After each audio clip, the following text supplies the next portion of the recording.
राधे राधे। कैसा है मेरा परिवार? स्वस्थ होगा, सुखी होगा, परम मंगल कामना के साथ आशा करती हूँ। तो हम बात करते हैं माघी पूर्णिमा कब की है और इसे कैसे करना है। तो माघी पूर्णिमा 1 फरवरी को मनाई जाएगी। 2 फरवरी से फागुन का महीना शुरू हो जाएगा। फागुन का महीना शुरू हो जाएगा यानी होली उत्सव प्रारंभ हो जाएगा। वैसे तो होली उत्सव वृंदावन में, बांके बिहारी में बसंत पंचमी से शुरू हो चुका है, लेकिन जब अपनी तरफ फागुन शुरू होता है तो कहते हैं ना फगुआ, तो रंग का उत्सव शुरू हो चुका होगा। तो अब हम बात करते हैं माघी पूर्णिमा किस तरीके से हमें करनी है और किस तरीके से हमें इसका व्रत करना है।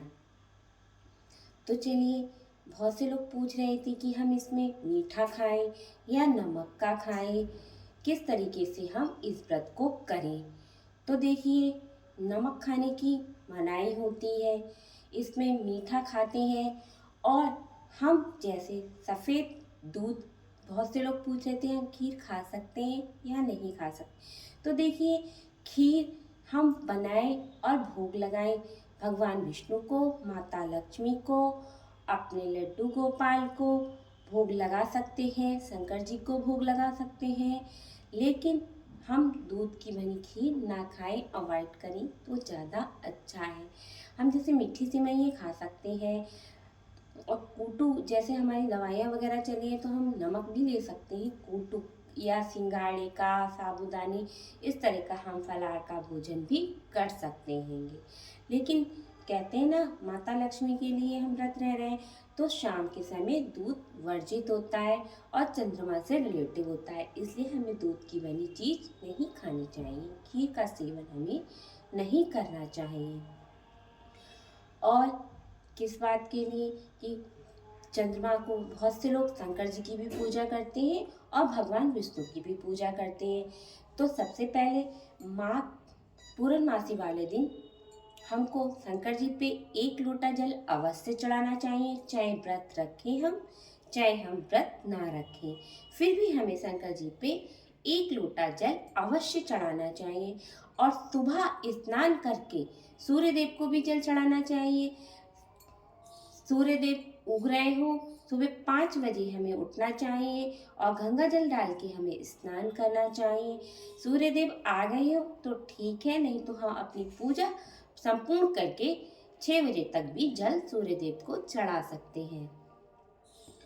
और क्या कहते हैं, चंद्रमा को हमें जल देना है, क्योंकि चंद्रमा और माता लक्ष्मी का बहुत ही नज़दीकी संबंध है। चंद्रमा माता लक्ष्मी के भ्राता है और लक्ष्मी माँ समुद्र से प्रकट हुई है और चंद्रमा उनके भाई हैं, इसलिए चंद्रमा की पूजा करेंगे तो माता लक्ष्मी की भी कृपा हम पे बरसेगी। और भगवान ने, बहुत से लोग 32 पूर्णिमा का व्रत रहते हैं और बहुत से लोग सत्यनारायण की कथा करते हैं। और माघी पूर्णिमा का व्रत हम सबको रहना चाहिए और कथा भी सुननी चाहिए, कथा भी पढ़नी चाहिए।